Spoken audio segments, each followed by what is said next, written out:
Yeah, thanks everyone.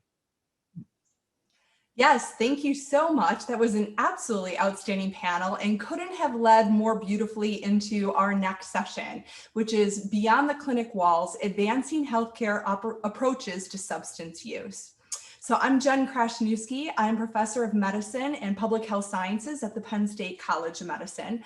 I'm a primary care doctor by training, so the comments in the last panel about assessing cost attributed to treatment for substance use, and also thinking about making this part of our mainstream healthcare system really resonate with me as a physician. But today I have the distinct pleasure to lead a really outstanding panel here. And I'm going to start by introducing each of them to you. So first we have Dr. Sheryl Ryan, who is Chief of the Division of Adolescent Medicine and Director of the Outpatient Adolescent Clinical Services at Penn State College of Medicine and Penn State Health. Sheryl co-directs the Addiction Medicine Fellowship and is the principal investigator on a HRSA grant to expand workforce training in addiction medicine. Dr. Ryan has also served as chair of the American Academy of Pediatrics Committee on Substance Use and Prevention, leading to authoring numerous clinical reports, technical reports, and position statements related to drug and alcohol use in adolescents. I also have the opportunity to introduce you to Deputy Secretary Meghna Patel. Ms. Patel serves in this role for health innovation at Pennsylvania Department of Health. In her current role, she oversees the Pennsylvania Prescription Drug Monitoring Program, Health Research Offices, Bureau of Managed Care, Rural Health Redesign Office, and the Primary Care Office and Bureau of Health Statistics and Registries.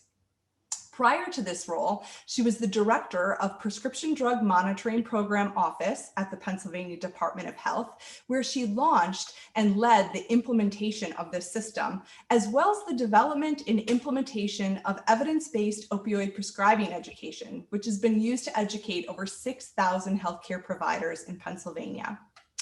Meghna and her outstanding team were the recipients of the Governor's Award for Excellence for building the state's PDMP program from the ground up in less than 5 months.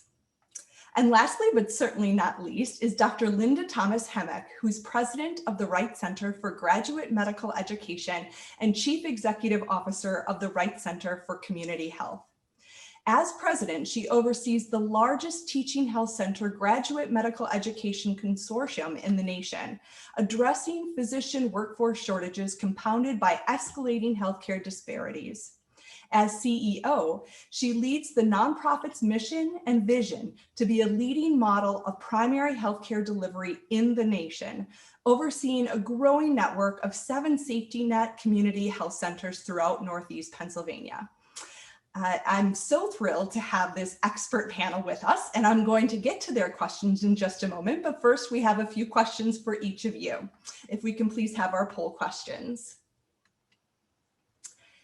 So our first poll question, which is popping on your screen now: Pennsylvania has made substantial strides in increasing individuals receiving medication-assisted treatment, including how many folks in 2019?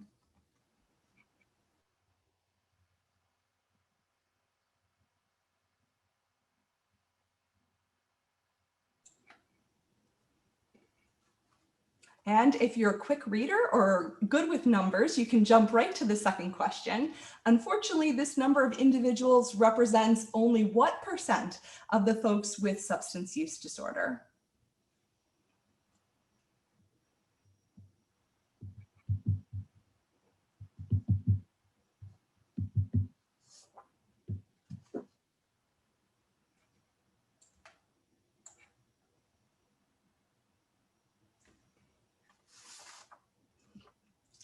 And if we can please have the poll answers.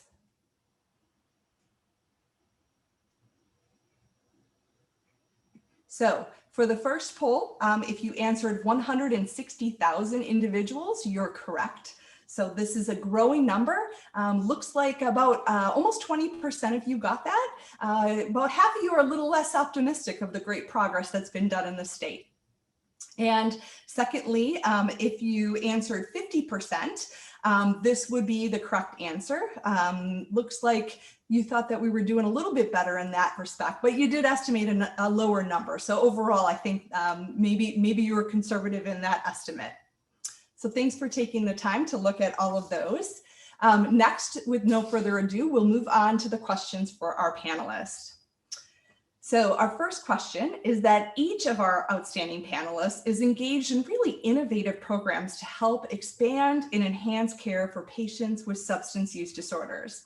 I'm going to ask you each to please take a moment to describe these efforts and your lessons learned. And if we can please start with Deputy Secretary Patel. Thank you, Jennifer. I hope you can hear me. Great. Well, this is a great question and an important one. I would say since the opioid epidemic's disaster declaration in Pennsylvania in January of 2018, not only the department, but the Commonwealth agencies, which is about 16 agencies, we all needed to come together and think of innovative programs to support people with substance or opioid use disorder. There are several programs here at the Department of Health specifically that we launched to enhance the access to care. And I think access to care is absolutely important and prime from our prevention, intervention, and rescue strategies. So thinking in that lines, we introduced a hub and spoke model similar to the one in the Rhode Island called Pennsylvania Coordinated Medication Assisted Treatment, in short of PACMET. It is a hub and spoke model to get substance use disorder patients into treatment that are out in the communities, but also align them with addiction specialists led by the hubs in the community that also provide the support to the primary care, which are the primary care physicians, which are the spokes. And so PACMET programs are uniquely positioned to work collaboratively to share their best practices for standing up and maintaining this structure with their organizations, especially if they're large hospitals and health systems, and they can provide that support to the primary care, small practices where these providers are in the community for the patients. Now, another reason for having this program was we know that patients usually have to go distant miles to find a treatment provider. And in certain cases, we also know there are several primary care providers that are really keen on providing treatment services to their patients, but they cannot do so because of lack of provider support. I mean, this is a new patient coming to them, and every patient is unique in SUD treatment. So to address that, the hubs and the spoke model really works out well. The hubs provide the support of the spokes in the community. So there's this multiplier effect of providing care to these patients. Another good thing about this program is how they address the social determinants of health. And in some cases, not only provide support for transportation, but if they have food insecurity or they need referral to any sort of food programs.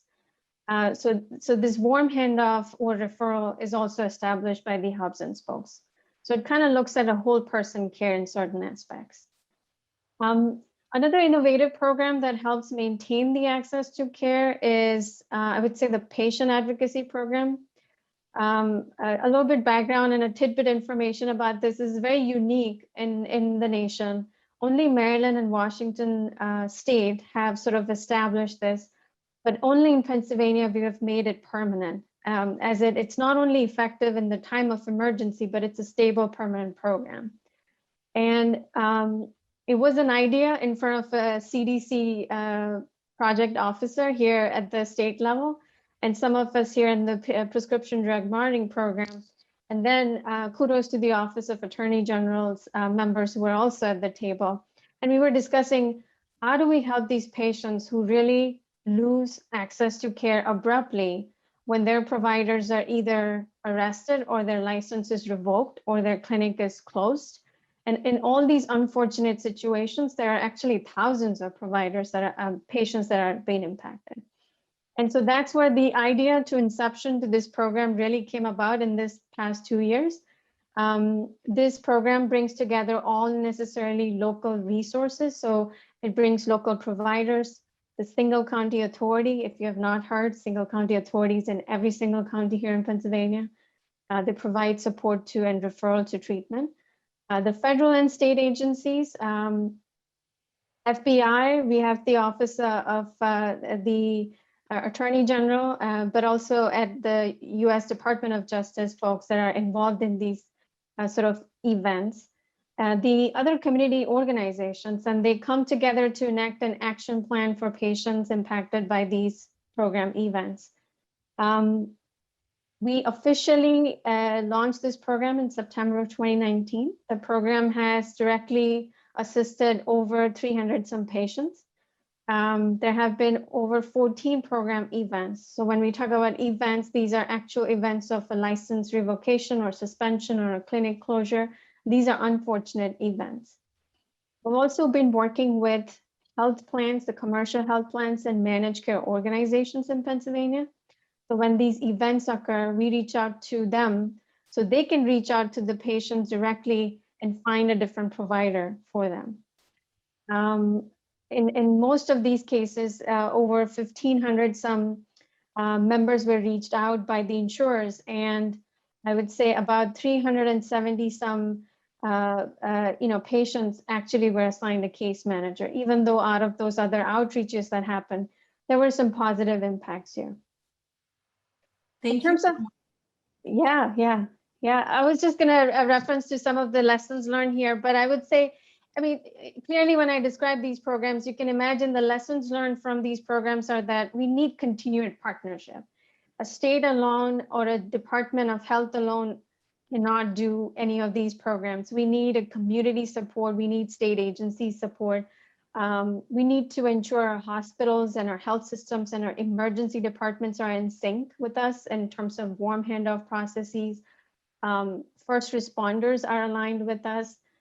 We have to work closely with our community partners and local health departments, and because they know their communities very well. I would say at the end of the day, the most important lesson is also the continuous culture of evaluation and understanding how these programs are working. So, getting a feedback from provider, from patients, is whether the programs that we have built upon, are they actually working or not? Thank you so much for that really great answer. And it leads perfectly into Dr. Thomas's educational opportunities here. So thank you. Thank you very much, Meghna, as well. I think that, so I have the privilege of actually taking care of primary care patients from the community where I was born and raised. And honestly, one of my greatest privileges is to take care of 4 generations of patients and families. And so I'm actually a late career addiction physician. I started practice 20 years ago as a primary care internal medicine and pediatric physician, and really, I guess, approached the whole domain of addiction and recovery as something that was for 15 years of my career, not my circus, not my monkey, in what was a very fragmented delivery system. And, as I emerged my primary career and probably developed a little more competent, appreciative inquiry and deeper understanding of the struggles of patients and families beyond just the medical conditions that I was trained to address. Understanding the complexity of their lives and their challenges, and my role, I think, as their primary care physician, led to my very late career board certification in addiction medicine. And, I think back to what Meghna said, I think reflecting on our several year journey now as an Opiate Center of Excellence and also a Pennsylvania Associated Coordinating PACMAT, and also as an organization deeply invested in pregnancy related recovery and the, intergenerational journey of healthy moms and healthy babies. I think our greatest lesson is that in order to take on these complex public health challenges, which are enormous, it is a time and a challenge that calls us to an unprecedented level of collaboration, and that it's going to take all of us, with big initiatives and big efforts. I can't overstate the role of courageous governmental leadership and the neutral platform that has generated across the state of Pennsylvania, mean, it took a lot of courage for the administration to call for the collective impact response for the centers of excellence and also the coordinating centers for medication-assisted therapy. I think the other lesson that we take is the sensitivity to language and the sensitivity to the frame of reference of the cross-sector stakeholders. You know, we have learned a lot as a healthcare sector stakeholder about the role of therapeutic jurisprudence, the value of organizations like race, kind of the frame of reference and the daily challenges of the drug court system and our county agencies for health and welfare.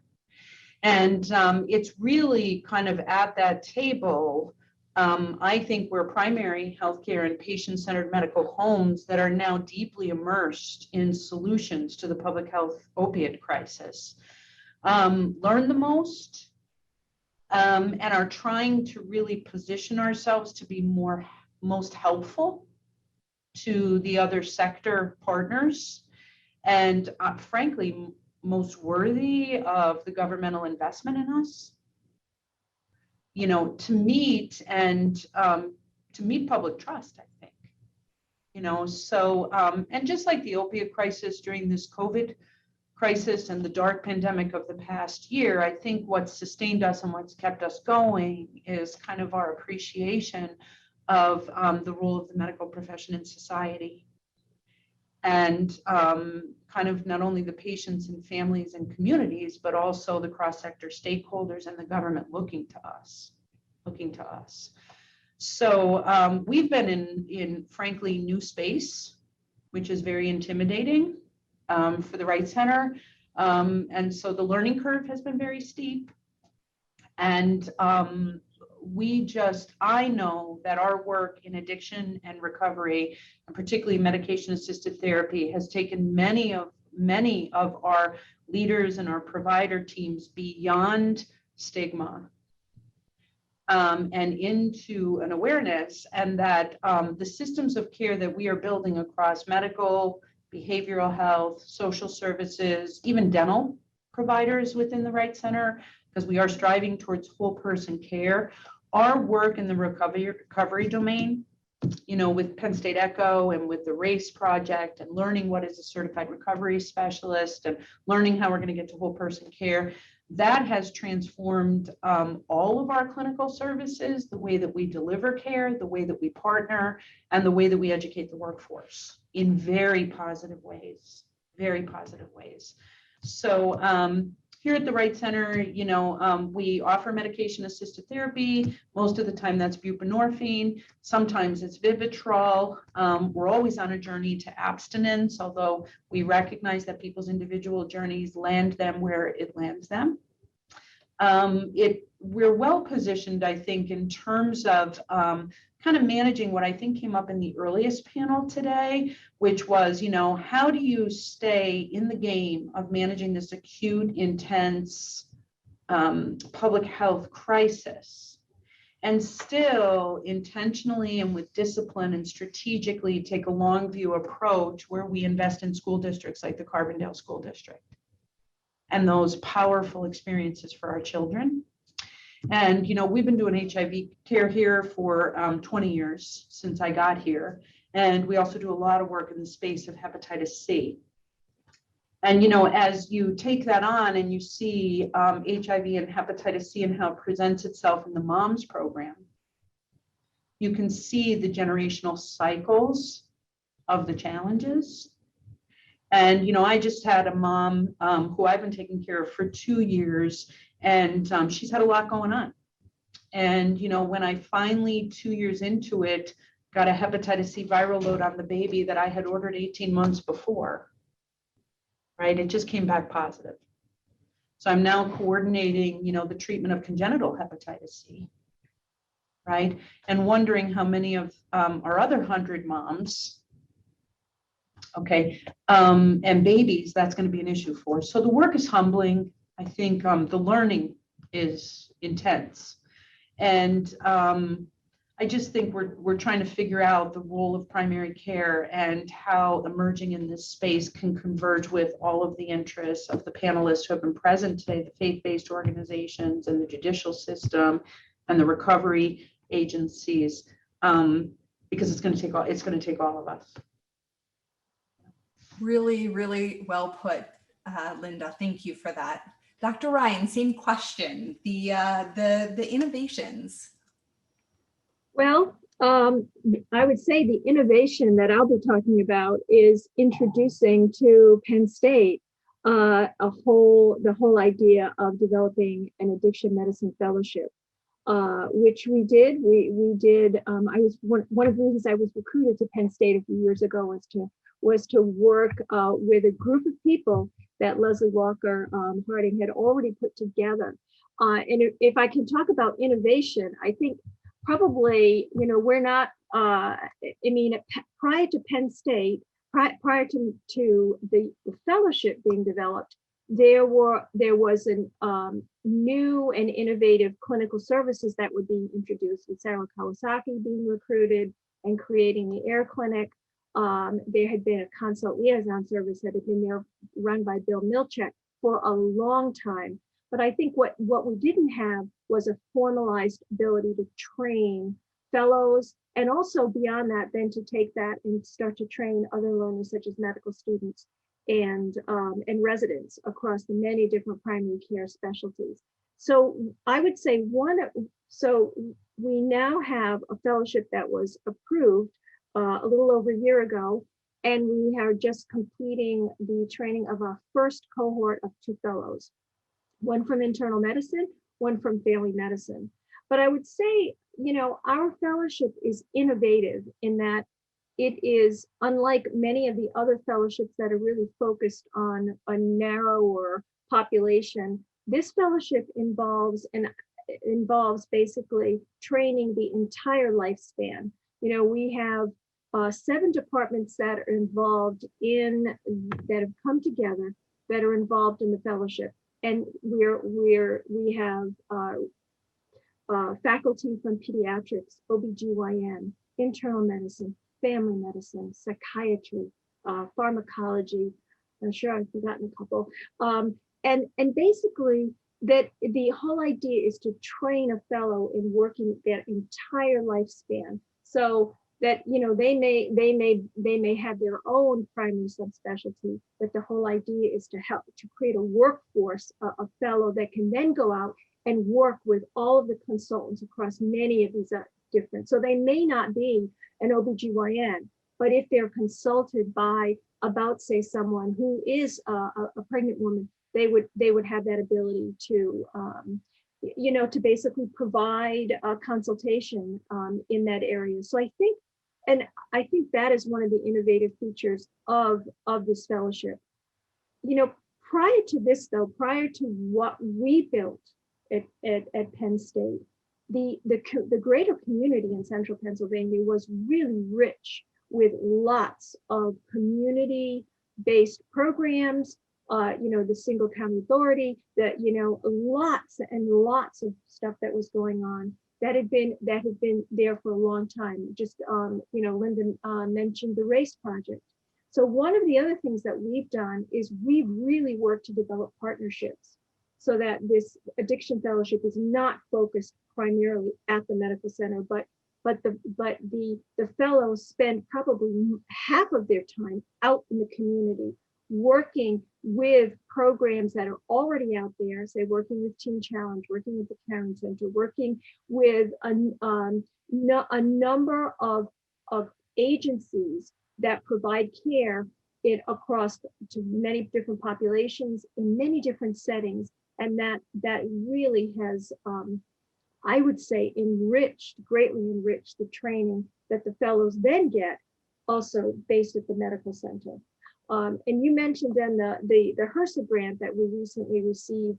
What's that allowed us to do is add an additional component, which is to expand the fellowship from 2 fellows to 4 fellows, but it also allows us to reach out to some community centers to work to train the fellows in primary care settings where there's integrated behavioral health.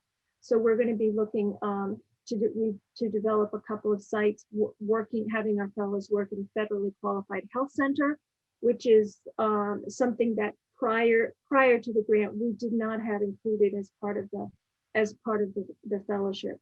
So I think, I see what we're doing as really has helped to transform the clinical services really that are available at the medical center.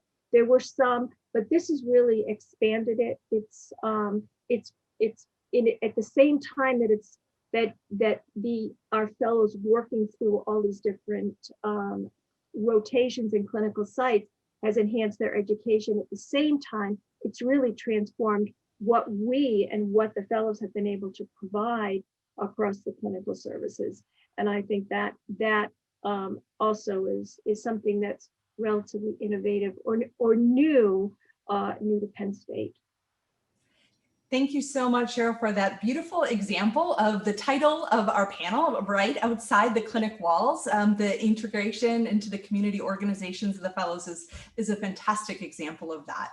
So building on education, I'd like each of you to please share some of your program's efforts involving education, whether this is for current providers or affiliated healthcare or other types of workforces, or even in training the next generation. And Linda, can you please kick us off with this one?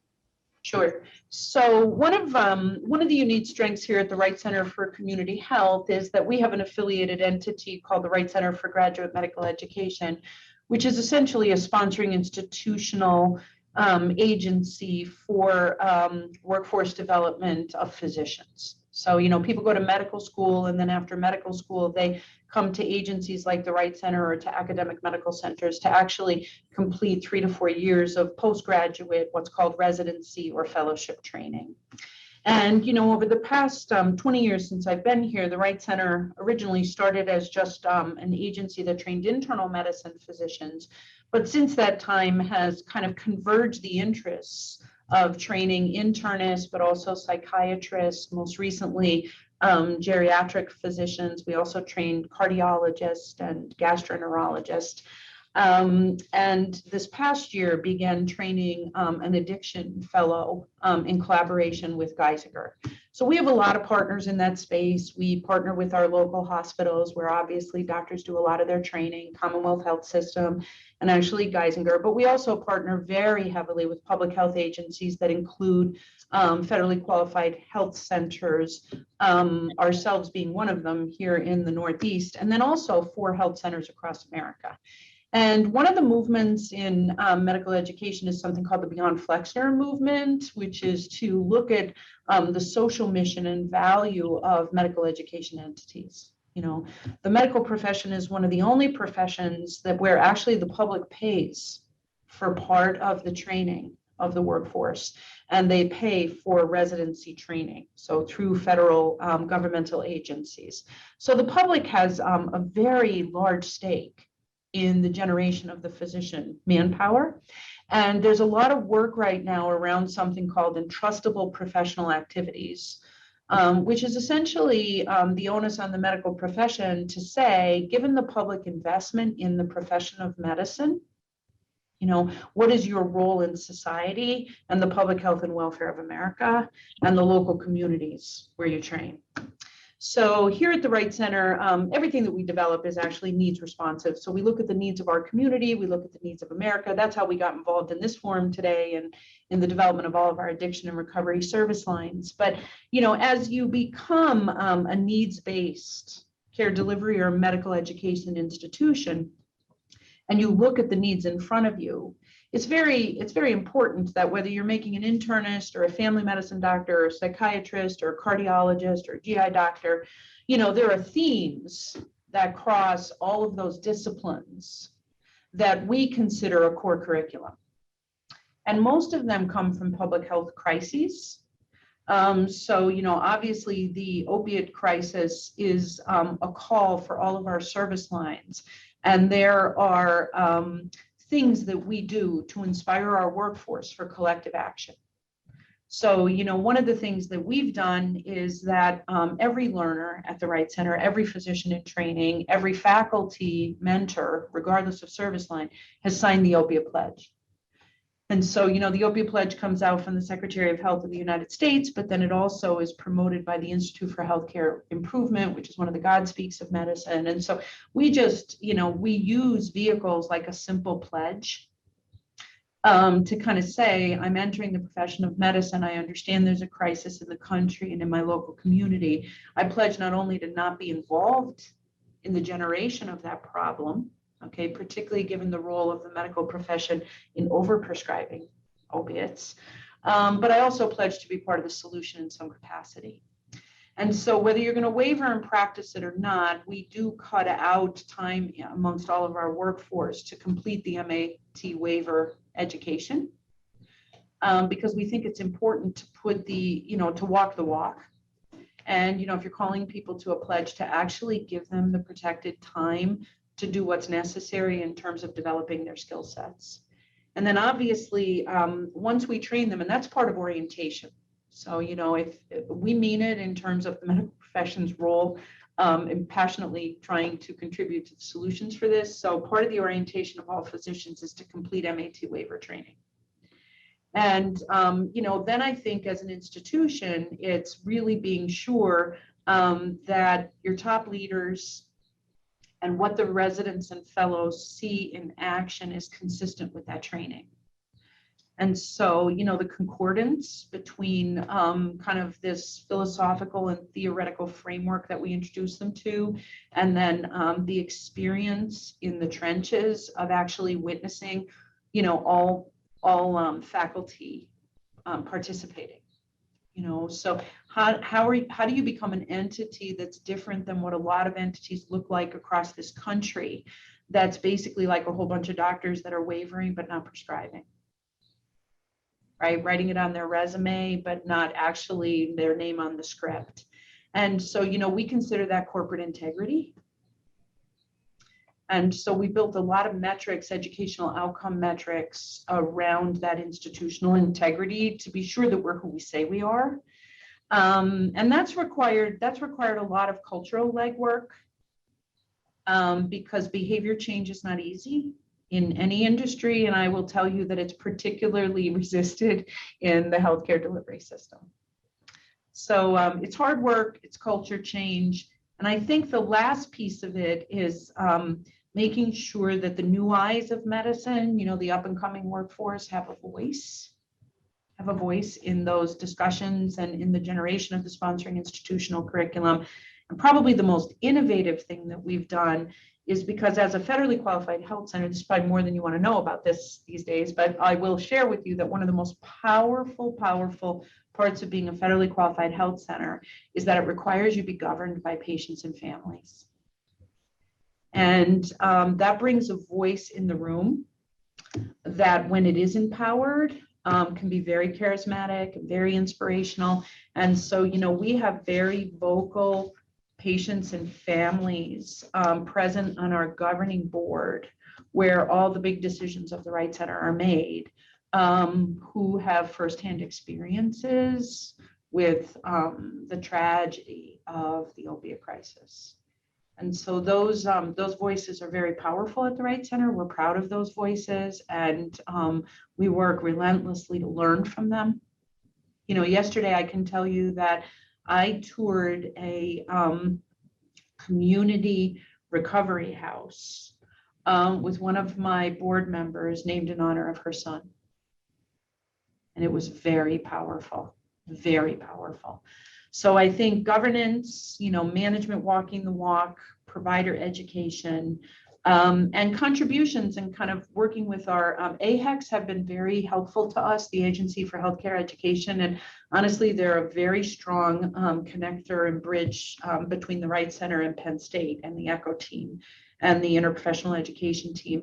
But sharing our curriculum across institutions, because honestly, it's a shared curriculum, whether you're a physician or a nurse practitioner or a physician assistant or a pharmacist or a medical assistant or a nurse. Thank you so much, Linda. Sheryl, same question to you. Well, you know, as I mentioned, what the main focus of what we do with our addiction fellowship is train the fellows. But I think the fact that we have the fellowship has allowed us to expand the education beyond just the small number of fellows that we have. And I think we're now finding that there's more interest and ability to work with residents, to work with medical students, to work with nursing students, PA students across the whole medical center. To, you know, it's sort of like you've got a little critical mass here that now is allowing for the development of electives where we didn't have any before. And I think that has really helped our learners. I think the other thing is that just by having fellows there who are asking the questions and asking, are we doing universal screening? Are we doing this? Why are we not doing this? I think what it does, it elevates, it's educational for the whole medical center. And I think it elevates the level of care that's provided. It challenges people when you hear language that reflects stigma. I think it's all the whole environment is a strong educational environment. You know, I think and that sort of leads to what Linda was saying about culture change. I think that that education has helped bring about culture change. There's so much that needs to be done, but I think that is one of maybe the unintended benefits of having education. But one of the things the HRSA grant has allowed us to do in reaching out to communities to work in areas of primary care, it allows us to provide some assistance for training for providers at the different centers to increase their capacity. So we have the ability to enhance the capacity, say, of nurse practitioners or of nursing staff, of social workers who may say, I'd really like additional training, I'd really like additional certification in addiction medicine, in treating substance use disorders, and the grant has has given us the opportunity to do some of that. And then finally, I think as I mentioned, the fellows being out in the community has really helped. They learn, but the community providers learn from them, and it's bringing that education out to the community where it's a win-win. They learn incredible amounts, but also they can bring their medical expertise that just elevates the whole level of what is being done out in the community. Thank you so much, Sheryl. And Meghna, how about at the state level? Yeah, so I'll address this. I think both panel members addressed this very well, but from a state perspective, I will address it from the opioid stewardship efforts in terms of embedding some of the education, but also around external partners such as our first responders and adding the stigma and addiction sort of pieces in the education. But also third, I would say around retention and recruitment. That is one of the things that we see here in Pennsylvania is that we've seen a lot of specialized and some of these specialist providers out in the urban and sort of city areas, but less on the rural areas. And so that's really important. So early on, I would say in the disaster declaration, we convened a safe and effective prescribing task force. This task force came up with a Pennsylvania medical school core competencies. And these core competencies are now embedded in all Pennsylvania medical schools. We have worked with the deans, we worked with the associate deans, and we implemented these sort of competencies in all schools. Now, this tells that in future generation of medical school graduates that will come out, they will have a proper knowledge of opioid prescribing, best practices in treating patients with SUD, tapering of opioids, getting all the students eligible for X waiver upon graduation. And with recent federal regulation on the removal of the 8-hour training on the X waiver training, this really makes it really strong and encouraging effort on the schools side. we've done evidence-based prescribing. This was one of the things, Jennifer, you explained in my intro. But with the evidence-based prescribing, we have enhanced that education to now over 11,000 healthcare providers. And what we have started to do more now is we're not just doing a face-to-face or an online session, but more of an academic detailing. So try to understand what are their practices in terms of opioid prescribing. How are they seeing patients with opioid dependent or substance use disorder?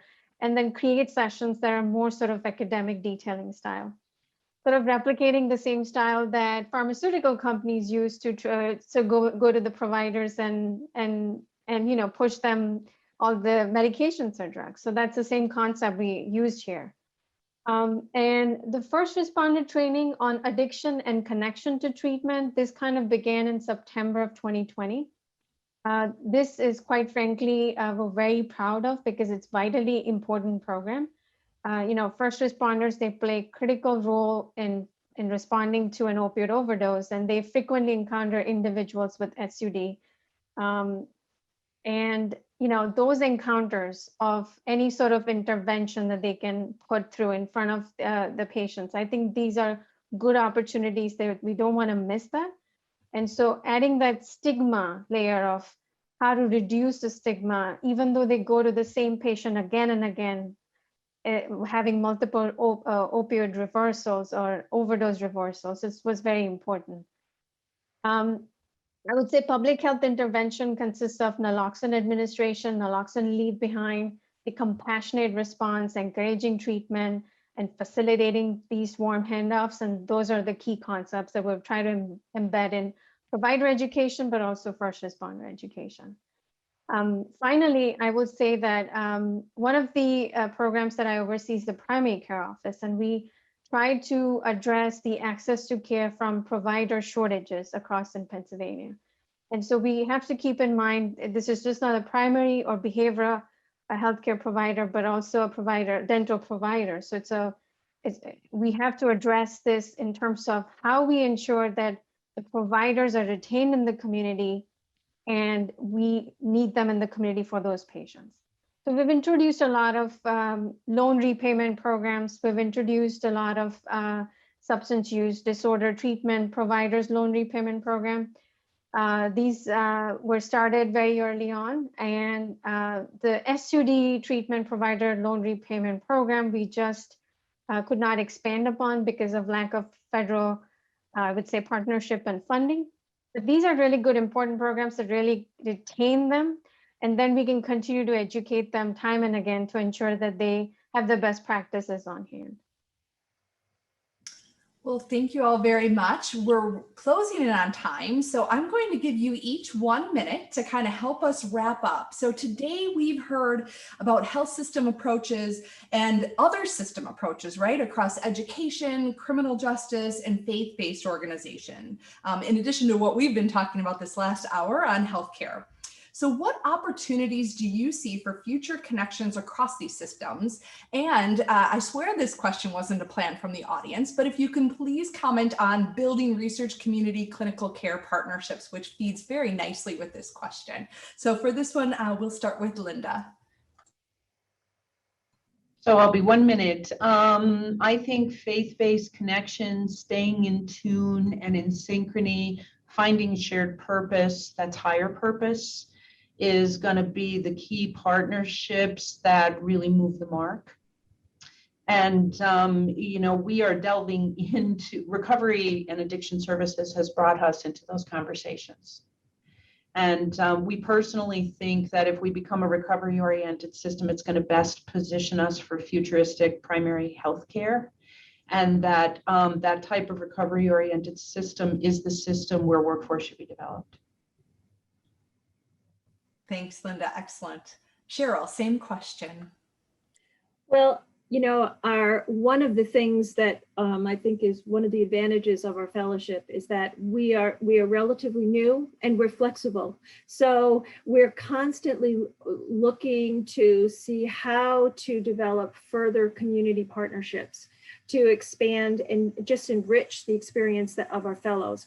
We get feedback from them and they've told us what they need. And they've mentioned that we, at this point in time, we have not had much connection with the juvenile justice system or the justice system. And I think those are areas where I think we would like to expand, exploring if there are places in the community where we can bring our fellows can learn, and we can bring what we can bring from the medical center. I think another really important area is the faith community, and all of these are so, this is so important if we want to help our fellows understand the whole range of, especially when we're talking about recovery. What is it like for people in recovery? What do they have access in the community in terms of human resources and spiritual resources? So I think these are really important areas that we see in the future, developing further partnerships and just enhancing the training of our fellows. Thanks, Sheryl. And Meghna, what are your ideas for future collaborations? Yeah, I think the continuous engagement with organizations that have direct relationships with individuals experiencing SUD, in their communities, to kind of understand the trends that they have seen on the ground in terms of overdoses and overdose deaths. I think that really helps informs the state. We have through a lot of partnership with our other state agencies, we have made connections to ensure that there is a continuum of care. And if that is not at the level of the community that they are seeing, then I think at the state level, we would love to see those issues, those concerns where the connection is not established, so we can work towards that connection. I think a lot of these faith-based organizations, they do have the capability of referring individuals to other social care needs. And I think as much as they can be the partners at the table, it will be easier for the individual who's looking out for all these resources, having at the end of the day tough time to get support, that as much as hands we can receive in this collaboration would be very much appreciated. Thank you so much. And with that, it's a wrap for our panel. So I want to thank again our outstanding panelists. If we were in the room, you would all be applauding right now loudly. So I'll just do that for all of us. Thank you very much for your time today, panel. And with that, you have a 5-minute coffee break, maybe decaf if you don't sleep well after caffeine. And please come back because Mr. David Saunders from the Pennsylvania Department of Health is going to do a wonderful wrap up, and we're all looking forward to that. So thank you for tuning in. We'll see you in 5 minutes at 2:45. Thank you, Jen.